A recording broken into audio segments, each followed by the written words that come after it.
Just dey wash your back. Now I'll first beat you with my. I'll first thank you. I'll first thank. I'll first. I just see you first. I dey come beneath soon. Wait. I'll first thank you. Luba. Just go You hear me? smoke cockatife for this life. Leave cat that one, eh? I want cockatife for this life. Put her for last. Leave cat. Lumberjack, junior header. Like who know watch your clothes able Monday and like I'm there my snowman cow. Like as in anytime you be sober like this, matters but as can go watch your life for Lumberjack. But when they're the kind of fun, they're also the comedian. They don't have a piece on a live stream, TikTok live stream. So no make like I want to be award, you can see Lumberjack and junior header award. You can see like all this TikTok live stream award. Some there na valley.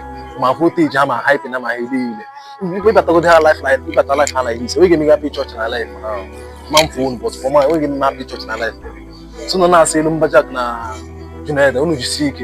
I no push for that TikTok life. No let me go again because I like them. So you make expect I want to be an award.